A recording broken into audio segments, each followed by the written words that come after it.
श्री राम कृष्ण वचनामृत का अगला भाग आरंभ करते हैं। श्री राम कृष्ण थोड़ी देर भावाविष्ट हैं। गिरीश आदि भक्तगण सामने बैठे हैं। कुछ दिन पहले स्टार थिएटर में गिरीश ने अनेक बातें बताई थी। इस समय शांत भाव है। श्री राम कृष्ण गिरीश के प्रति कहते हैं, तुम्हारा यह भाव बहुत अच्छा है, शांत भाव। माँ से इसलिए कहा था, माँ उसे शांत कर दो, मुझे ऐसा वैसा न कहे। गिरीश मास्टर के प्रति कहते हैं, न जाने किसने मेरी जीभ को दबाकर पकड़ लिया, मुझे बात करने नहीं दे रहा है।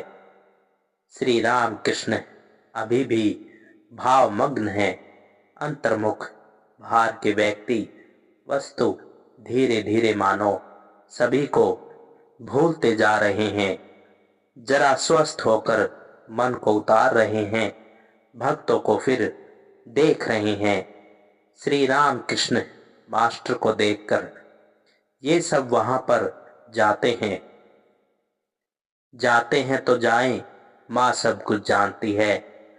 पड़ोसी बालक के प्रति कहते हैं, क्यों जी, तुम क्या समझते हो, मनुष्य का क्या कर्तव्य है। सभी चुप। क्या श्री राम कृष्ण कह रहे हैं कि ईश्वर की प्राप्ति ही जीवन का उद्देश्य है। श्री राम कृष्ण कहते हैं, क्या तू पास होना नहीं चाहता। अरे सुन, जो पास मुक्त है हो जाता है वह शिव बन जाता है, और जो पाशबद्ध रहता है वह जीव है। श्री राम कृष्ण अभी भावमग्न है।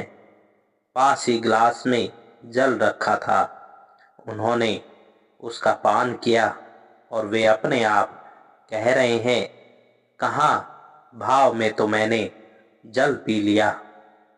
अभी सायंकाल नहीं हुआ। श्री राम कृष्ण गिरीश के भाई अतुल के साथ बातचीत कर रहे हैं। अतुल भक्तों के साथ सामने ही बैठे हैं। एक ब्राह्मण पड़ोसी भी बैठे हैं। अतुल हाई कोर्ट में वकील है। श्री राम कृष्ण कहते हैं, आप लोगों से यही कहता हूं, आप दोनों करें, संसार धर्म भी करें और जिससे भक्ति हो वह भी करें। ब्राह्मण पड़ोसी, क्या ब्राह्मण न होने पर मनुष्य सिद्ध होता है। श्री राम कृष्ण, क्यों, कलयुग में शूद्र की भक्ति की कथाएं हैं।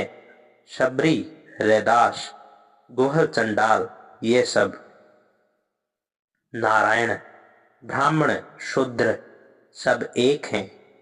ब्राह्मण क्या एक जन्म में होता है। श्री राम कृष्ण, उनकी दया होने पर क्या नहीं होता। 1000 वर्ष के अंधकारपूर्ण कमरे में बत्ती लाने पर क्या थोड़ा थोड़ा करके अंधकार जाता है, एकदम रोशनी हो जाती है।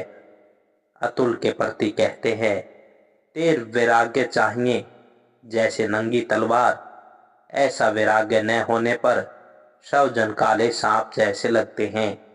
घर कुआं सा प्रतीत होता है और अंतर से व्याकुल होकर उन्हें पुकारना चाहिए। अंतर की पुकार वे अवश्य सुनेंगे। सब चुपचाप है। श्री राम कृष्ण ने जो कुछ कहा एकाग्रचित से सुनकर सभी उस पर चिंतन कर रहे हैं। श्री राम कृष्ण अतुल के प्रति कहते हैं, क्यों, वैसी दृढ़ता व्याकुलता नहीं होती। अतुल, मन कहाँ ईश्वर में रह पाता है। श्री राम कृष्ण, अभ्यास योग, प्रतिदिन उन्हें पुकारने का अभ्यास करना चाहिए। एक दिन में नहीं होता, रोज पुकारते पुकारते व्याकुलता आ जाती है। रात दिन केवल विषय कर्म करने पर व्याकुलता कैसे आएगी। यदुमलिक शुरू शुरू में ईश्वर की बातें अच्छी तरह सुनता था, स्वयं भी कहता था, आजकल अब उतना नहीं कहता। रात दिन चापलूसों को लेकर बैठा रहता है, केवल विषय की बातें। सायंकाल हुआ, कमरे में बत्ती जलाई गई है। श्री राम कृष्ण देवताओं के नाम ले रहे हैं, गाना गा रहे हैं और प्रार्थना कर रहे हैं। कह रहे हैं, हरि बोल, हरि बोल, हरि बोल। फिर राम राम राम। फिर नित्य लीलामयी ओ माँ, उपाय बता दे माँ, शरणागत शरणागत शरणागत। गिरीश को वैस देखकर श्री राम कृष्ण थोड़ी देर चुप रहे। तेज चंद्र से कह रहे हैं, तू जरा पास आकर बैठ। तेज चंद्र पास बैठे। थोड़ी देर बाद मास्टर से कान में कह रहे हैं, मुझे जाना है। श्री राम कृष्ण क्या कह रहा है? मास्टर, घर जाना है, यही कह रहा है। श्री राम कृष्ण, मैं इन्हें इतना क्यों चाहता हूँ? ये निर्मल पात्र है, विषय बुद्धि प्रविष्ट नहीं हुई है। विषय बुद्धि रहने पर उपदेशों को धारण नहीं कर सकते। नए बर्तन में दूध रखा जा सकता है, दही के बर्तन में दूध रखने से खराब हो जाता है। जिस कटोरी में लहसुन घोला हो, उस कटोरी को चाहे 1000 बार धो डालो, लहसुन की गंध नहीं जाती। श्री राम कृष्ण वर्ष के तू नाटक देखेंगे बिडर स्ट्रीट पर, जहां बाद में मनोमोहन थिएटर हुआ। पहले वहां स्टार थिएटर था। श्री राम कृष्ण थिएटर में आकर बॉक्स में दक्षिण की ओर मुंह करके बैठे। मास्टर आदि भक्तगण पास ही बैठे हैं। श्री राम कृष्ण, नरेंद्र आया है? मास्टर, जी हाँ, अभिनय हो रहा है। करण और पद्मावती ने आरी को दोनों ओर से पकड़कर वृष केतु का बलिदान किया। पद्मावती ने रोते रोते मांस को पकाया। वृद्ध ब्राह्मण अतिथि आनंद मनाते हुए कर्ण से कह रहे हैं, अब आओ हम एक साथ बैठकर पका हुआ मांस खाएं। कर्ण कह रहे हैं, यह मुझसे न होगा, पुत्र का मांस खा न सकूंगा। एक भक्त ने सहानुभूति प्रकट करके धीरे से आर्तनाद किया। साथ ही श्री राम कृष्ण ने भी दुख प्रकट किया। खेल समाप्त होने पर श्री राम कृष्ण रंगमंच के विश्राम गृह में आकर उपस्थित हुए। गिरीश, नरेंद्र आदि भक्तगण बैठे हैं। श्री राम कृष्ण कमरे में जाकर नरेंद्र के पास खड़े हुए और बोले, मैं आया हूं। श्री राम कृष्ण बैठे। अभी भी वृंदवादों का संगीत सुनाई दे रहा है। श्री राम कृष्ण भक्तों के प्रति कहते हैं, यह बाजा सुनकर मुझे आनंद हो रहा है। वहां पर शहनाई बजती थी, मैं भावमग्न हो जाता था। एक साधु मेरी स्थिति देखकर कहा करता था, ये सब ब्रह्मा ज्ञान के लक्षण हैं। वाद बंद होने पर श्री राम कृष्ण फिर बात कर रहे हैं। श्री राम कृष्ण, यह तुम्हारा थिएटर है या तुम लोगों का? गिरीश, जी हम लोगों का। श्री राम कृष्ण, हम लोगों का शब्द ही अच्छा है, मेरा कहना ठीक नहीं।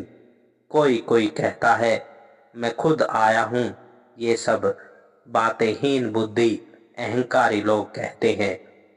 नरेंद्र, सभी कुछ थिएटर है। श्री राम कृष्ण, हाँ हाँ ठीक, परंतु कहीं विद्या का खेल है, कहीं अविद्या का।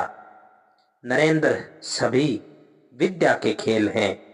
श्री राम कृष्ण, हाँ हाँ, परंतु यह तो ब्रह्मा ज्ञान से होता है। भक्ति और भक्त के लिए दोनों ही हैं, विद्या माया और अविद्या माया। तो जरा गाना गा। नरेंद्र गाना गा रहे हैं जिसका भावार्थ कुछ इस प्रकार है। चिदानंद समुद्र के जल में प्रेमानंद की लहरें हैं। महाभाव में रास लीला की क्या ही माधुरी है। नाना प्रकार के विलास आनंद प्रसंग, कितनी ही नई नई भाव तरंगे नए नए रूप धारण कर डूब रही हैं, उठ रही हैं और तरह तरह के खेल कर रही हैं। महायोग में सभी एकाकार हो गए। देश काल की पृथकता तथा भेदाभेद मिट गए और मेरी आशा पूर्ण हुई। मेरी सभी आकांक्षाएं मिट गई। अब है मन आनंद में मस्त होकर दोनों हाथ उठाकर हरि हरि बोल। नरेंद्र जब गा रहे थे महायोग में सब एकाकार हो गए, तो श्री राम कृष्ण ने कहा, यह ब्रह्मा ज्ञान से होता है। तू जो कह रहा था सभी विद्या है। नरेंद्र जब गाने लगे, हे मन आनंद में मस्त होकर दोनों हाथ उठाकर हरि हरि बोल, तो श्री राम कृष्ण ने नरेंद्र से कहा, इसे 2 बार कहे। गीता समाप्त होने पर भक्तों के साथ वार्तालाप हो रहा है। गिरीश, देवेंद्र बाबू नहीं आए हैं। वे अभिमान करके कहते हैं, हमारे अंदर तो कुछ सार नहीं है, हम आकर क्या करेंगे। श्री राम कृष्ण, कहाँ पहले तो वे वैसी बातें नहीं करते थे। श्री राम कृष्ण जलपान कर रहे हैं। नरेंद्र को भी कुछ खाने को दिया। यतीन देव, आप नरेंद्र खाओ, नरेंद्र खाओ कह रहे हैं और हम सब क्या कहीं से बहकर आए हैं। यतीन को श्री राम कृष्ण बहुत चाहते हैं। वे दक्षिणेश्वर में जाकर बीच बीच में दर्शन करते हैं। कभी कभी रात भी वहीं बिताते हैं। वह शोभा बाजार के राजाओं के घर का लड़का है। श्री राम कृष्ण, देख यतीन तेरी ही बात कर रहा है।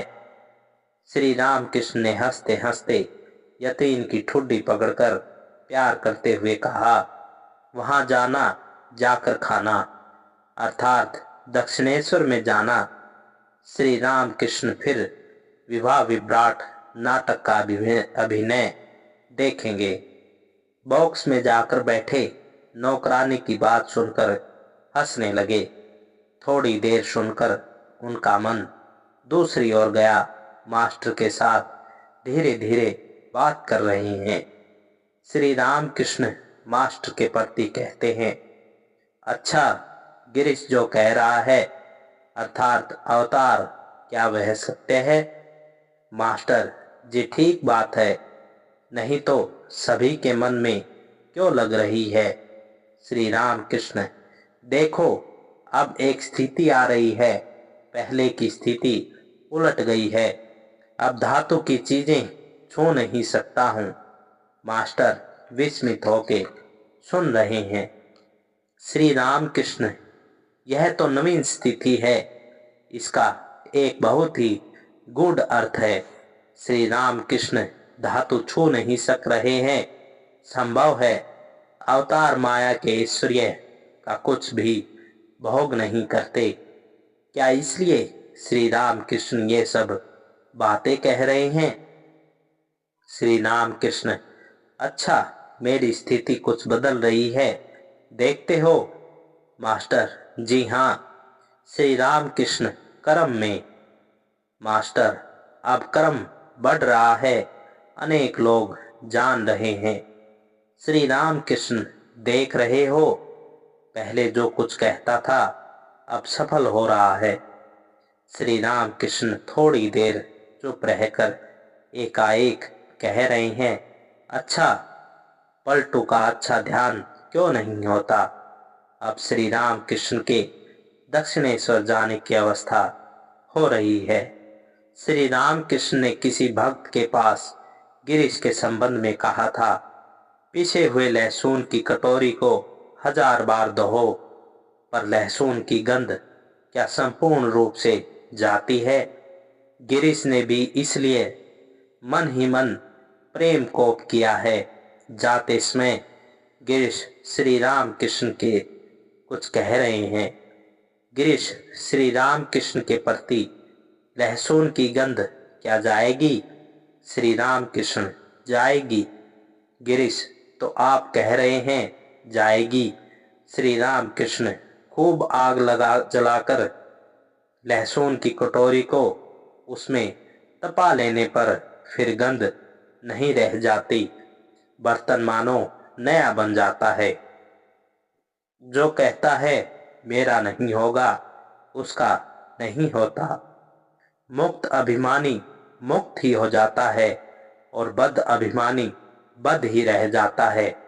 और जो जोर से कहता है मैं मुक्त हूँ, वह मुक्त ही हो जाता है। पर जो दिन रात कहता है मैं बद्ध हूँ, वह बद्ध ही हो जाता है।